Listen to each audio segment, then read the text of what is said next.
how are you? Welcome to Joy Fido's African Kitchen. That's what I like to call this. Because we've done some food for you recently and the response was really amazing. People are really curious. They want to know how to cook the various African dishes. So we decided to take it upon ourselves to be making more. Because I tell you what, it's really exciting the amount of food in Africa and Nigeria in particular, where I come from. There's so much choices for food, so much variety that you cannot even begin to imagine. So we are going to be giving you as much as we know, and of course many more in future. So today is just one of those days where we're going to come and show you a really exciting African dish or Nigerian dish. And I say welcome on board. So okay, the comments where people were really curious, the next big dish in Nigeria called Egusi soup. So today we're going to be teaching you how to make the Egusi soup. And of course my name is Joy Fido. I probably have not mentioned it. So Joy Fido is going to be showing you how to make the Egusi soup. So to get us started, I'll show you all the ingredients you will need to make this soup. And then we'll take you into making the soup as well. Okay, so to make a Egusi soup or sauce, my daughter rightly advised me, because again most of these things are for the younger generation, because like I have lots of kids, and in as much as I try to teach them how to cook all these various African dishes, they still sometimes don't show any interest. So now that I'm making them in videos, they will remember to watch it and know what mommy said. So I have to put it in languages that's easier for them. So sauce is a lot easier for a lot of younger people, and then soup is okay for us older generation. So first is the Scotch bonnet, which is the pepper. This will help with the heat or spice. Then onions, which I've already cut, normal onions, but I've cut this or diced it. Garlic, and your regular garlic, so just in case you didn't see what that looks like. Then this is what we call the Maggi cube, or something for giving it that seasoning. This is what brings in the taste. The next big thing here is what we call the prawns or the shrimps. This is how you get them, but some of them are a lot smaller. There are shrimps when they're a lot smaller and prawns when they're bigger. So we will need this. Again, now I said that's optional. If you don't find it, don't worry about it. And that's it for basic things. Then we have our regular spices. This is sage. This is rosemary. There's so many different spices. You can try whatever makes you happy. I like to cook with sea salt. So that's that. There's also regular sauce. Now the big thing here,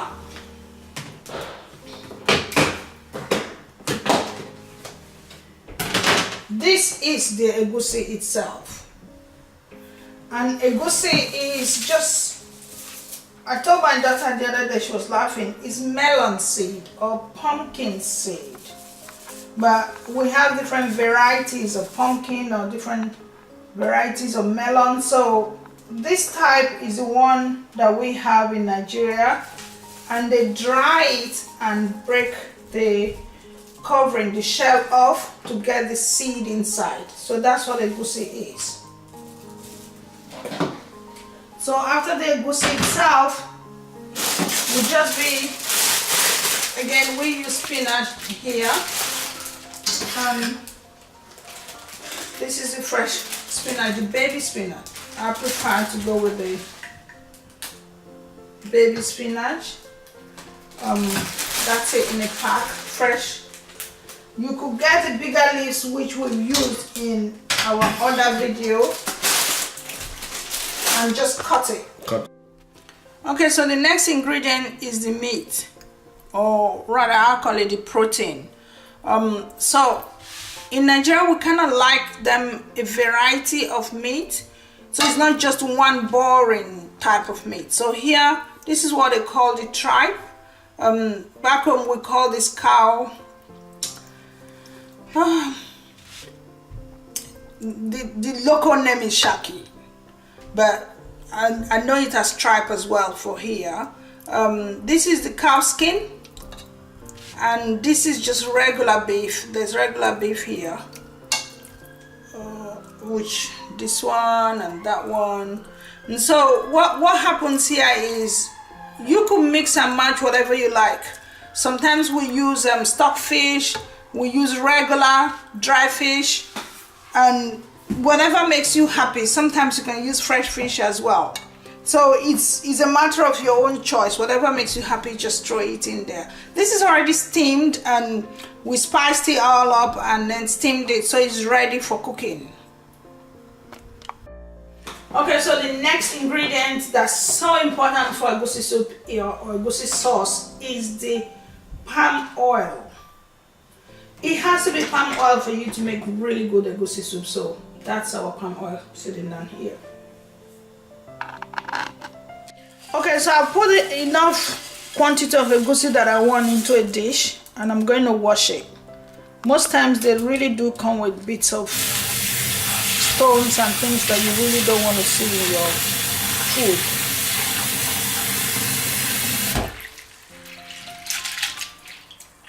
So I wash this and I put it in the blender ready for blending.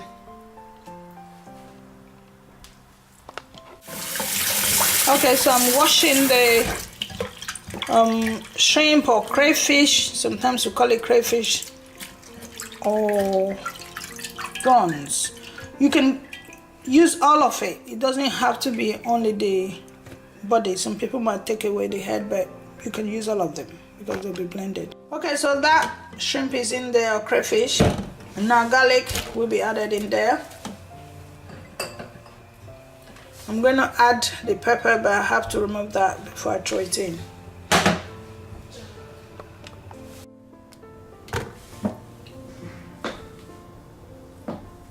Onions. I don't want to add all of it because I'll need some of that. And that's it, ready for blending. Add some water, but not too much.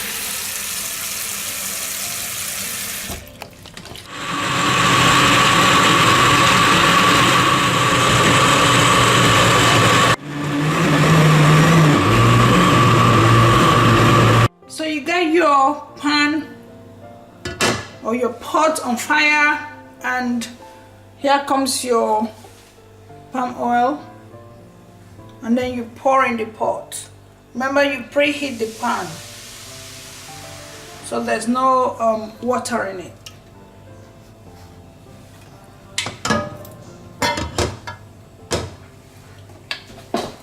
You let it heat up. I've just added some onions, the cut onions, so you can see it boiling.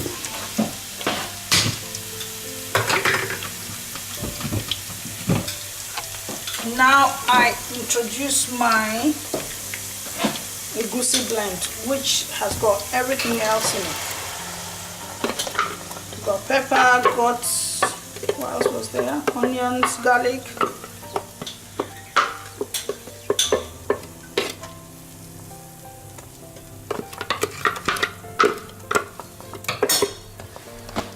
Okay, so once you've introduced that, you stir. You start. It's like frying. That's what we're trying to do here with this egusi. You just allow it to fry. So we're gonna cover it, let it really cook, and then we're gonna see what it will look like. The more it cooks and fries, the better we want it to be, because then we want it to be chunky. So we'll cover it now and allow it to cook. Okay, so after some time you check it up and just stir to see how crispy this is going. What we're trying to do is take out as much water as possible. Remember, we added water when we were blending it. Now sometimes what people do is dry blend. So you could have just dry blended it and you wouldn't have had to be struggling with water here. That's a choice. But we chose to do the water bit because we needed to wash it. So if you're dry blending, that means you're not going to wash, and that could be bringing in a lot of sand and dirt into your food. So water stay here. We're trying to make sure we're drying out the water. So we'll cover again and give some more. Say another 3 minutes. Okay, so we've checked now. You can see the water's mostly gone, and now we have this. You can see the paste of it. So this is where you start throwing in all your spices. This is the Maggi. You stir, let it all go in. You add some salt.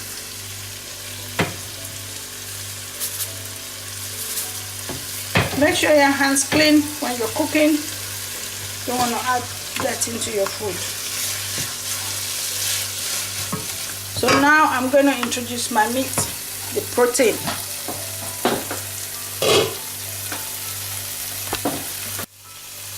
Okay, so you can see some liquid coming out of this meat. This was the sauce we steamed this meat with.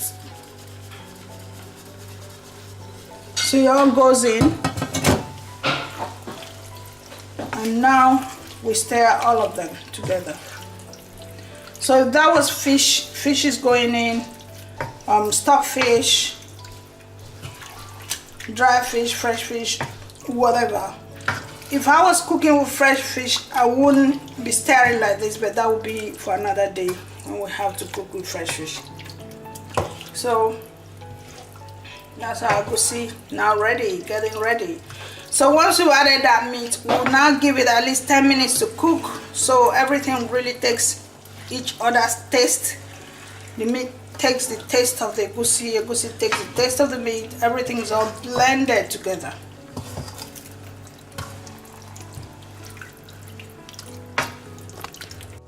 So sage, I'll just put a little bit. This is just to give you a hint of nice flavor, smell, and a hint of rosemary.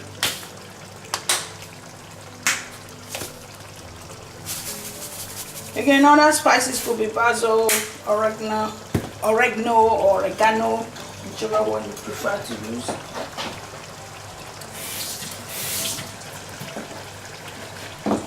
And then you stir it in. Just allow this to cook. Give it at least between 5 to 10 minutes. Let it cook properly. And now everything is going to blend together before we carry on.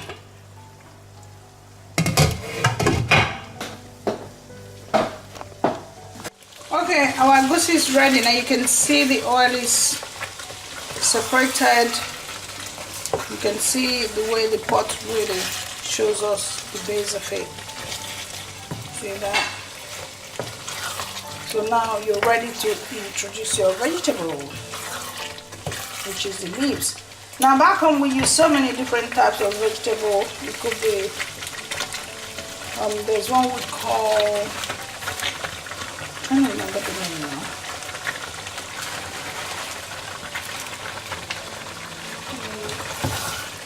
I think we say pumpkin leaves, something like that.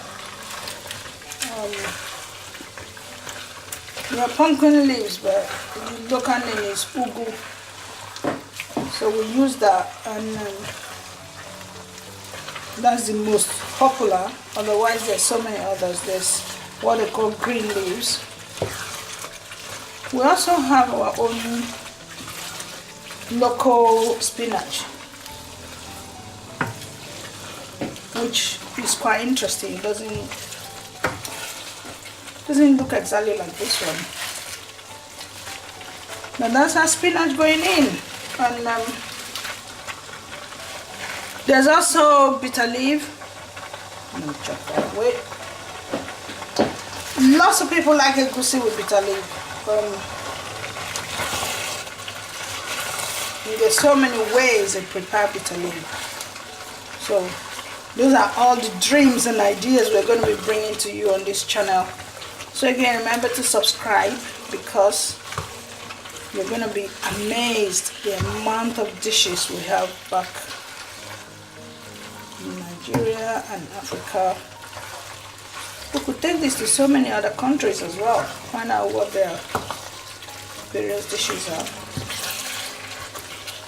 Now most times you cut the leaf into tiny slices, but I don't want to do that. I like seeing my leaf.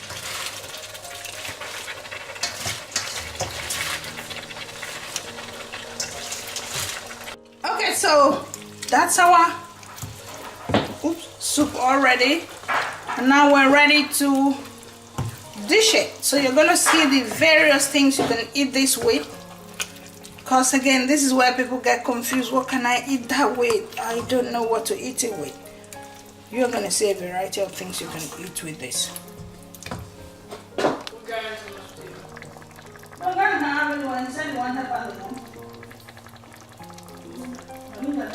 Okay, so this is pounded yam.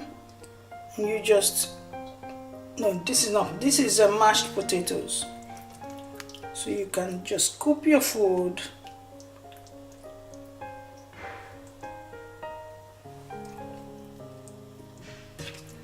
Now this would depend on who's eating this, if they want too much of all of this sauce or they just want a little bit, and that's done. Okay, so like we said, you can eat this sauce with any kind of, my daughter loves to call it carbohydrate. So that's rice, this is mashed potatoes, and this is pounded yam, and I'm eating with gari, or gari, we call it gari, but my children say gari.